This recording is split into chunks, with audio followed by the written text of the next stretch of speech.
Jupiter is 500 million miles from the Sun, a giant sphere of intrigue. This churning ball of gas may look like an artist's rendering, but it's the real thing. Jupiter has the most exotic weather patterns we've ever seen in the solar system. Jupiter is 84% hydrogen and almost 14% helium, the two lightest and most abundant elements in the universe, rolled into a mammoth mass.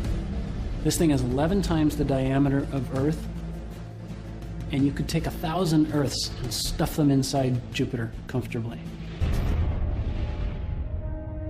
Jupiter really is the lord of the solar system. You know, about 70% of the mass in all the planets is in Jupiter.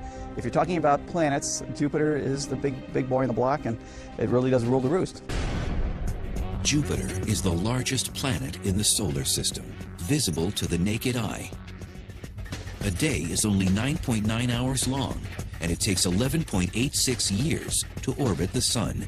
A 150-pound person would weigh 350 pounds on Jupiter.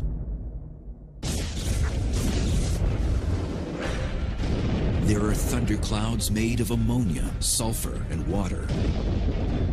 Exploring Jupiter would be NASA's most daring mission to date. It's a hostile place with temperature extremes from frigid to fiery. Its electromagnetic radiation is intense. It could kill a traveler to the planet in an instant. We would need heavy lead protection, and that's very difficult to lift off the ground. So we have some difficult engineering challenges to actually bring human beings to the planet Jupiter. Landing on Jupiter is not going to happen. Jupiter itself is a very gassy planet. It's made of gas, so you would not have a solid surface on which to land and walk around. You would just keep descending through the clouds and then be eventually crushed by the pressure of Jupiter's atmosphere that make a human trip to Jupiter quite a challenge. But what if we could go there? Dr. Andrew Ingersoll is an authority on the planet. He takes us for a ride. You need a special kind of balloon because Jupiter's atmosphere is hydrogen. Hydrogen is the lightest gas. A helium balloon would sink. So the only thing that'll float in a cold hydrogen atmosphere is hot hydrogen.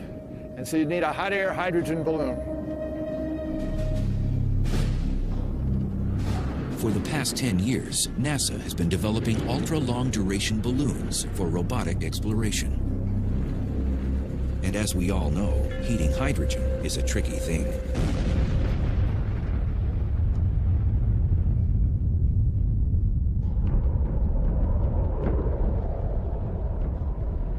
But just how this behemoth was born is a puzzle. The formation of Jupiter is the greatest mystery associated with the planet. Some believe Jupiter may have been a failed star. Like the Sun, it had the right ingredients, hydrogen and helium, but not enough mass to create the internal pressure and temperature necessary to have nuclear fusion. So it became a planet instead. The thought is that there was this cloud in the galaxy that had the same composition as the Sun. And it collapsed under its own gravity, and some stuff was left behind, and that stuff became the planets. And the majority of that stuff became Jupiter, and the rest of it, of course, went into the Sun, and then there were a couple of little tiny leftovers like Earth. Jupiter's spinning gases attracted like elements, and over time grew bigger and bigger in the process. Almost like an oyster creating layers around a grain of sand to make a pearl. What gases and solids Jupiter didn't ingest, it spat out into space. So Jupiter is like your big brother in the schoolyard, protecting you from bullies that might wreak havoc on your existence.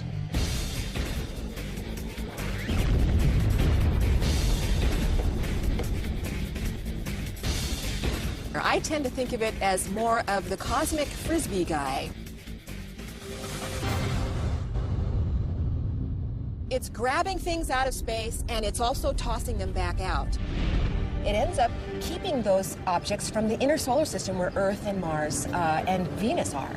By cleaning some of the debris up, kicking some of it out, shooting some of it into the sun, where it'd be lost forever, Jupiter cleaned out a path that the other planets could exist in some sort of peace. So dominant is this frisbee phenomenon, Earth may owe its very existence to Jupiter. It influences the courses of comets and even some meteors and asteroids, so that over the eons, the fact that Jupiter is there helps dictate what happens in the inner solar system. So really, the presence of Jupiter may be one reason why we have life on Earth and habitability and be able to have the Earth a nice environment instead of getting pummeled by so many comets. There is no greater proof of Jupiter's power play than what happened during a 7-day period in July of 1994. A comet called Shoemaker-Levy 9 barreled toward Jupiter. Once under Jupiter's influence, there was no going back. A missile was on a crash course with a ball of gas. Jupiter's gravitational pull was so great that it broke the comet into small pieces that came in one at a time. These pieces assaulted the planet at a speed of 37 miles per second. When you have a missile going at supersonic speeds, you get a shock. You can see sort of clouds of material being jetted up from beneath where it landed. One of the fireballs generated by the collision with Jupiter's atmosphere flared 1,800 miles into space.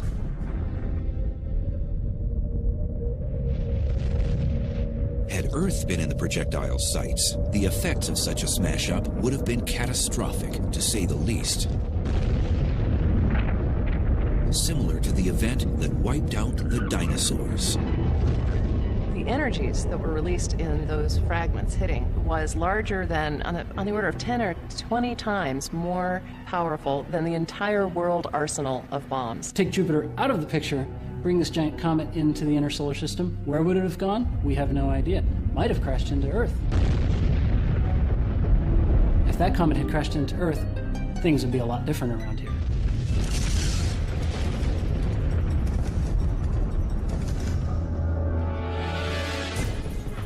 The experts believe that comet strikes on Jupiter may be 8,000 times more frequent than those on Earth, thanks to the Frisbee effect.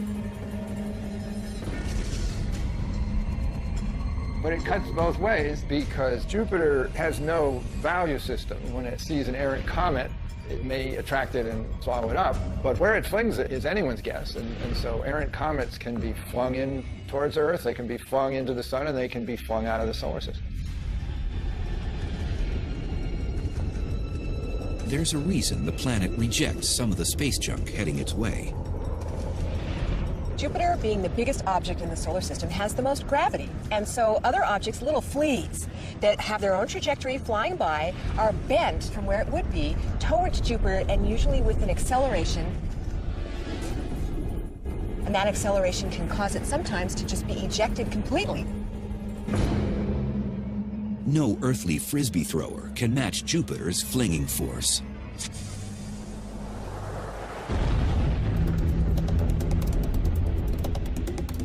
It is much faster than any bullet ever known. It rejects things at a rate of 30 miles per second.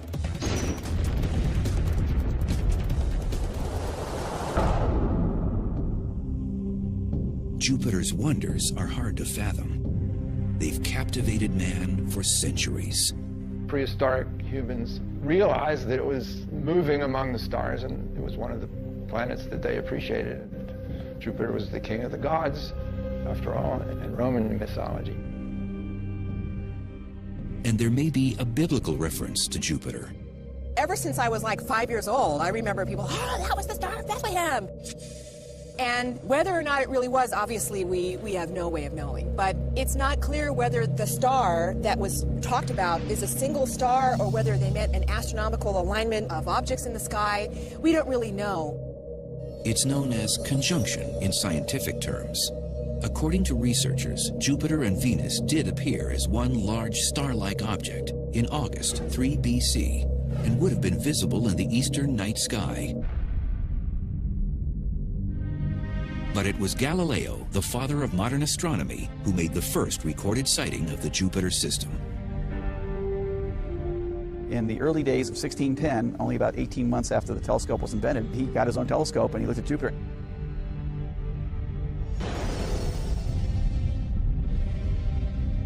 In 1665, Jupiter's most fascinating feature was discovered. Its giant red eye was actually the eye of an enormous storm, unlike any experienced on Earth. This one has raged for at least 300 years. This weather disturbance is a meteorologist's dream. Jupiter's Great Red Spot is truly huge. You could take Earth and flay it out and it wouldn't even really cover the spot. This storm is the hugest storm in the solar system. Just to give you a feeling about it, it's about 12,000 miles. And the Earth is only 8,000 miles wide.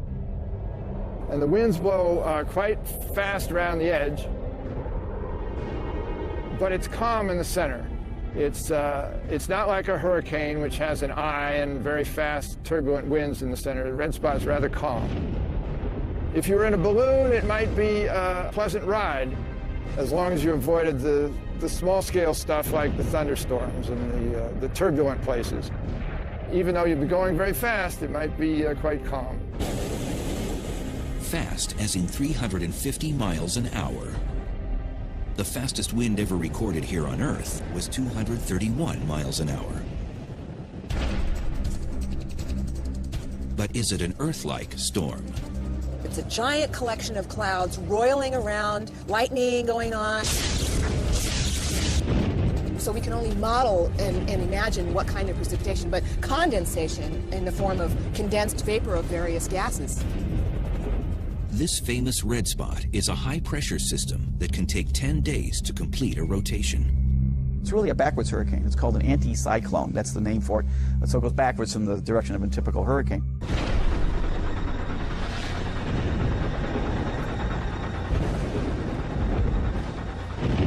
That's not the only curious thing. Hurricanes, as we know them, need water in order to form.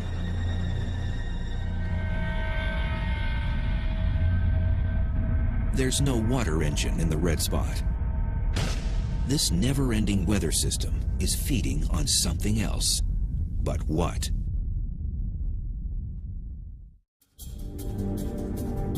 Jupiter's Great Red Spot is something like a non-stop hurricane. It's a colossal storm, complete with violent wind and lightning. Storm chasers would love to go running after it. Dr. Tim Dowling of the University of Louisville is in the hunt for similar phenomena here on Earth.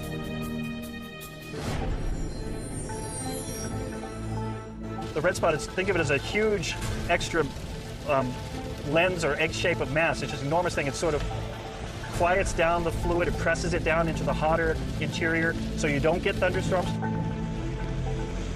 But if you go on the edge of the red spot, especially northwest, you get some of the most horrific thunderstorms you're going to find on the Jupiter. The spot doesn't have an eye, and it isn't fueled by water. There's no ocean over which it forms. What then keeps it going and going? I've always likened it, in my own view, as it's like a mini volcano inside of Jupiter. Actually, an atmospheric volcano. Dr. Baines believes that warmer gases rise from heat deep within the planet. While trying to escape, they create a vortex. So for some reason, I believe there's extra energy right there. But it's just a theory. Science is left without answers to that question and others. Current theories cannot quite explain why the spot is so well formed and why it stays in one place. The plot thickened over the years as scientists learned even more. It became a deeper mystery because instead of everything just sort of smoothly going around the red spot, we saw this turbulence, and there were smaller scale structures that would come and go every day, and it was chaotic and turbulent, and yet the red spot just existed and sailed on. Jupiter's storms aren't limited to the Great Red Spot. Cloud decks 3 layers thick hover and cover the planet. If you were inside the atmosphere of Jupiter, you would hear very loud thunder. In fact, the thunder actually travels 4 times faster on Jupiter than it does on Earth. It's about 3,000 miles an hour. So rain falls twice as fast on Jupiter. The charge separation that pulls the positive charge to the top of the clouds, the negative charge to the bottom of the clouds, is twice as efficient on Jupiter for that reason alone, because the rain is falling so much faster. Towers of cumulus convection that you see on Jupiter are 3 times taller. They go up 30 miles, whereas on Earth they go up 6 or 7 miles.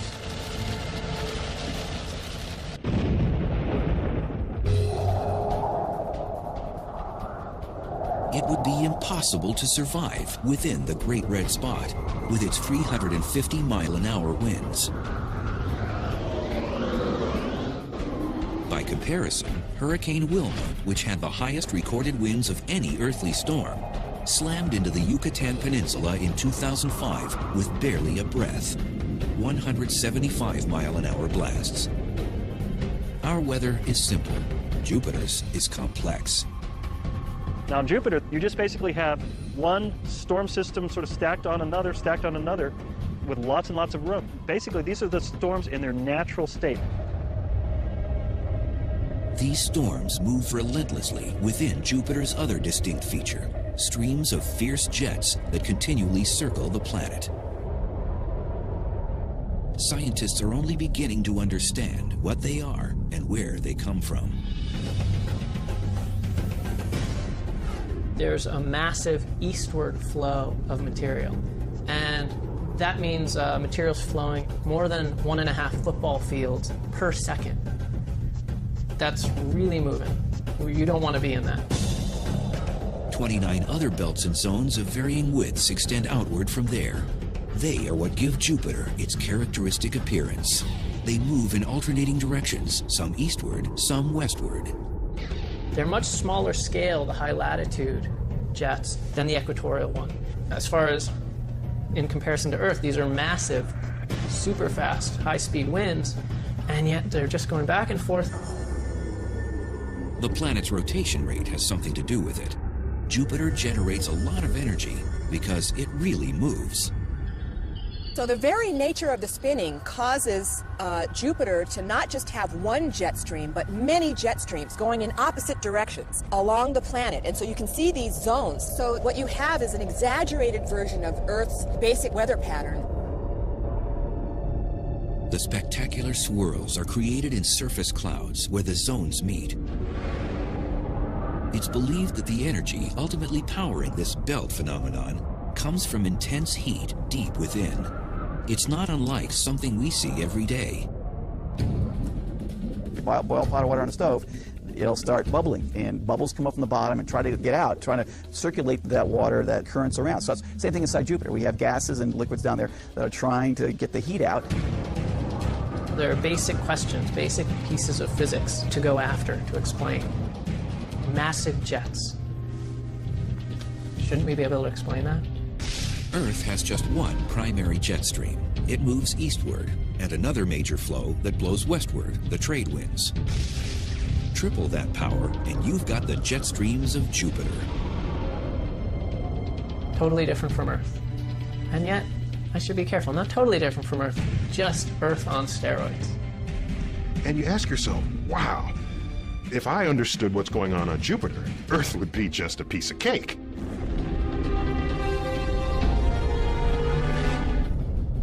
Jupiter's mysteries aren't limited to the planet itself. Some of its most intriguing elements are circling around it. Jupiter's got several dozen moons that are big enough to be seen. It's probably got a lot more that are too small to be seen with current technology, and no doubt in coming years more will be discovered. Some of the moons are almost the size of some planets.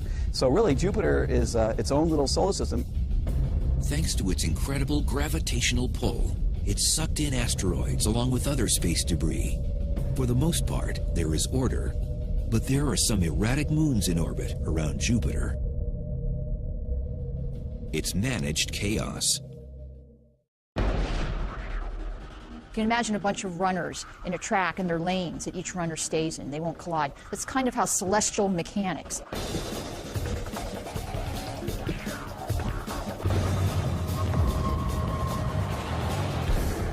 Each moon holds its own fascination. 4 of Jupiter's prominent moons were discovered by Galileo. He first observed that they revolved around the planet.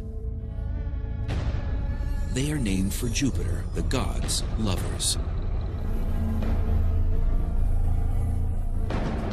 The first major moon you come to is Io, which is this very active place with lots of volcanoes. It's almost all the time going off. Shooting out magma 200 miles into space. Io is a wonder, pockmarked with over 100 volcanoes, some the size of California, which seem to turn themselves on and off.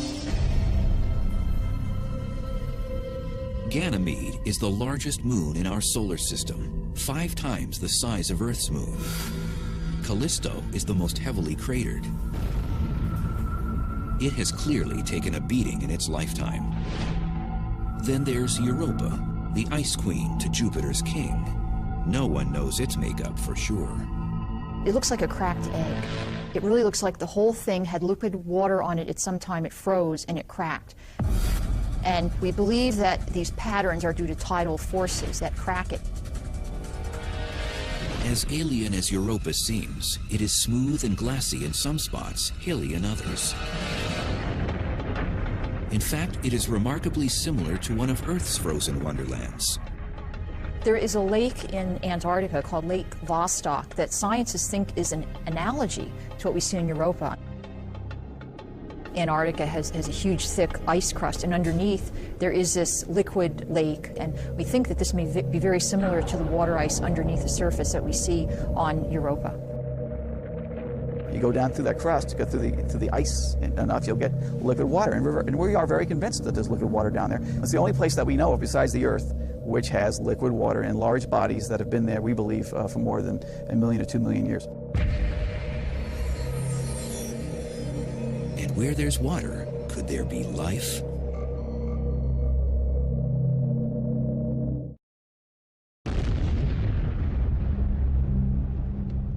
Jupiter's moon Europa is bursting with secrets.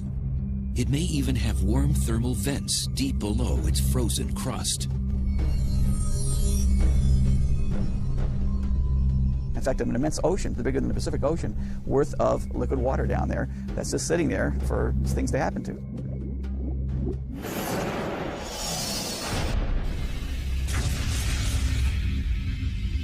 The presence of water means one thing. We may not be alone. I want to go ice fishing on Europa. Cut a hole, put a submersible, look around, see if anything swims up to the camera lens and licks the camera. That's what I want to do.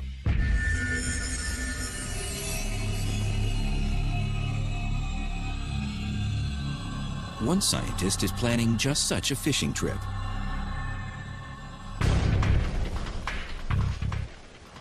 At this outdoor lab near Austin, Texas, hopes are hanging on a little robot.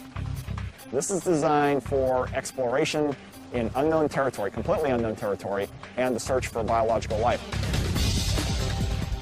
It's a deep phreatic thermal explorer, or DepthX for short. Its proving ground right now is a local quarry. And there are big plans for its future. If everything went according to plan, you would launch around 2016. It would be at Europa by 2018, and by 2019, for certain, we know whether there's life off Earth. That's the game. DepthX is the brainchild of engineer Bill Stone. He and a team of scientists have staked their reputations on it. They've spent 6 years developing the concept and building the prototype. It's part of an ambitious project that would see it carried into space, sent through 6 miles of ice, and into Europa's ocean.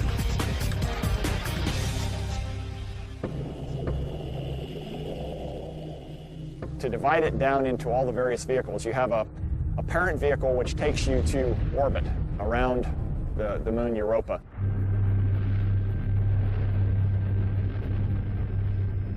There will be a lander. It'll land on the ice. Then there's a second stage of the lander which melts its way through 3 to 5 kilometers of ice cap And then at that point, you kick out the third stage. You need a fast-moving device that would be sort of torpedo-shaped, most likely nuclear-propelled, and that would drive for thousands of kilometers around the central ocean of Europa.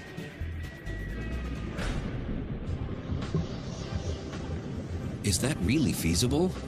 NASA thinks so. The space agency is on board with money and its blessing, an investment in the search for life.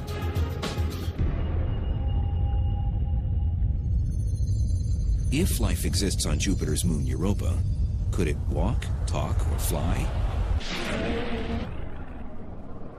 It would be little viruses or, maybe at best bacteria.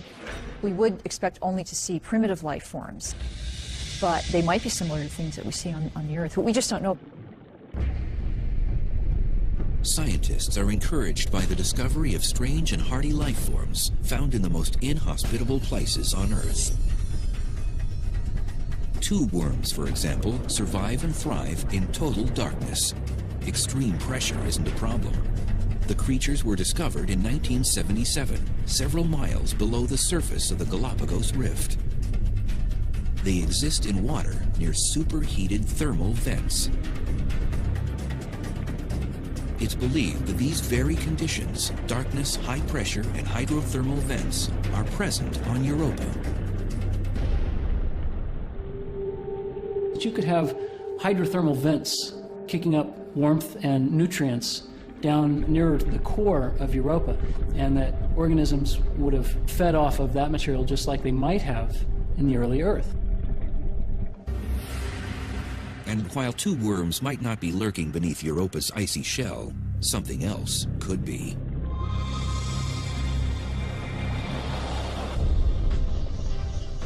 Its microbial life is the bulk of life on Earth. We expect that branches of that type of life will exist on Europa, just simply because water is the key feature. Finding it consumes scientist Bill Stone. His DepthX may answer a question that excites seekers of knowledge. Can we have the robot behavior look for signs of life and then try to collect a sample based on what it's sensing? Stone's baby is in its infancy. At the same time, it is futuristic and advanced. It's a high-tech toy like no other that might show our world what another is all about.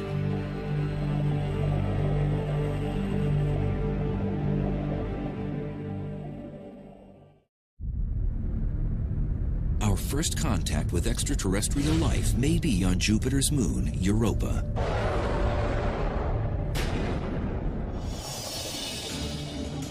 The DepthX robot, or more accurately, Hydrobot, is being designed to ultimately think, move, and explore without help from man.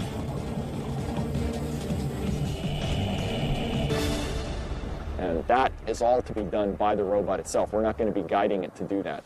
That's going to be a big step forward in what we would call robot science autonomy. It's a real-life HAL, the star of a new space odyssey. Where it's literally hit a button and let it dive below the surface, and we won't see it again until it tells us what's down there. DepthX will be able to extract and analyze samples on its own as it navigates the ocean. This little tube you see down here will pull in water samples and store them in 1-liter bags. We have 5 of them on board. But before it does that, it actually powers through a series of micro pumps over here on the left and brings it into an onboard microscope. And that microscope will take images of what's in the water down to about 5 microns. So we can see most of the typical types of microbial life from 5 to 200 microns on screen. The robot will use that to discriminate to determine if there's life and then grab a sample. DepthX and its systems must be made smaller to work in space. And it still must pass trials under ice flows. We are testing this in Antarctica to make sure it all works totally under ice. The question of life on Europa is probably the big unknown, because that would change our whole view of the universe, basically. I mean, if this little moon sitting out there in this hostile environment of Jupiter can have life form on it, that means that probably tells us that, you know, life is almost everywhere. The science is there. I mean, I think searching for life is one of the most compelling things that we can do as not only scientists, but as a race, as human beings. It's a giant leap, and not just for mankind. No, for robot kind.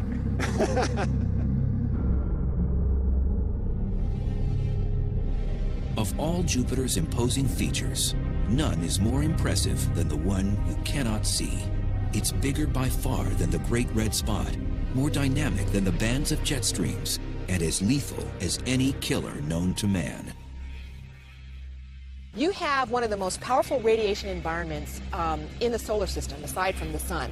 The magnetic field of Jupiter is the largest entity, I believe, in the solar system.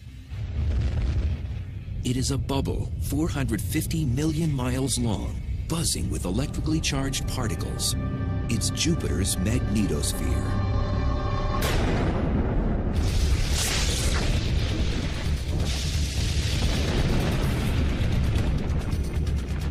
The sun's sitting here putting out the solar wind, and the solar wind is charged particles of protons and electrons. These particles flow along at 1 million miles an hour. And Jupiter basically captures these protons, electrons, all these charged particles like electrical currents, and it has it then in space circling around Jupiter.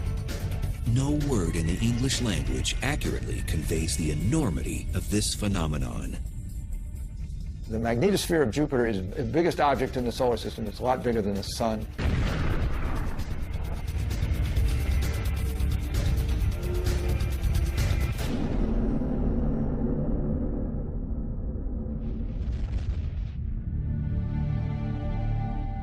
Comparisons are the best measure of this mega mighty wonder. If it were visible in the night sky, it would be many, many times bigger than the moon. It's enormous. Even though it's 5 times as far away from Earth as the sun is, it still would look immense in the night sky. If visible, it would take a familiar form, a windsock. There's a rounded section facing away from the planet in one direction, with a tail flowing out the other. This windsock reaches the outer orbit of Saturn. Power plant Jupiter generates up to 10 million amps of electrical current. The biggest planet in the solar system can conduct electricity all the way through it and around it.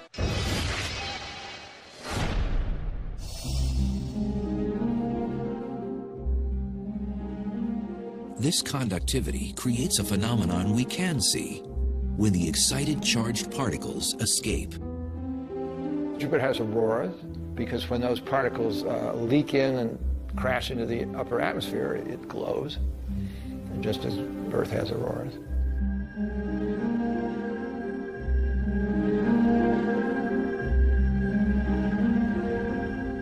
These ghostly auroras are 1,000 times more powerful than Earth's northern and southern lights.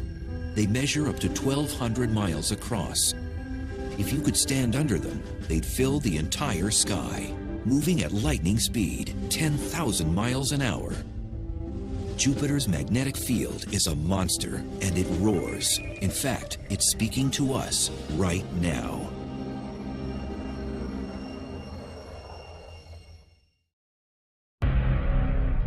Jupiter, the giant of the solar system, has something to say if you're listening. We can hear what we call lion roars, because it has this roaring sound. We can hear whistler modes. We can hear hiss, and whistles that are going pew, pew, pew. And these are all indications of dynamics, things that are happening in the magnetosphere now. If you find yourself driving on a dark desert highway, your AM radio might just tune in to the strange sounds of Jupiter's magnetosphere.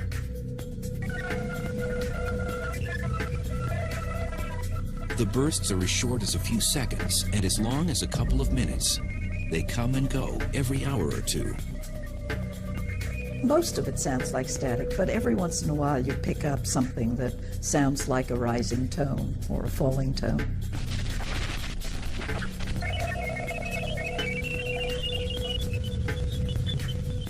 Some listeners have described audio spasms that sound like woodpeckers or waves crashing on the beach.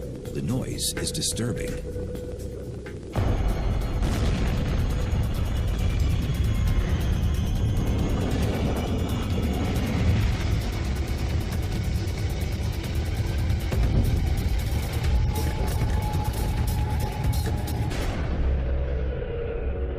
But just why the planet was talking remained a mystery until Voyager 2 passed through the outer magnetosphere in 1979. Nobody really understood for a long time how those signals were generated. So that was one of the things that was on my mind when I got interested in Jupiter. What in the world was going on with these radio emissions?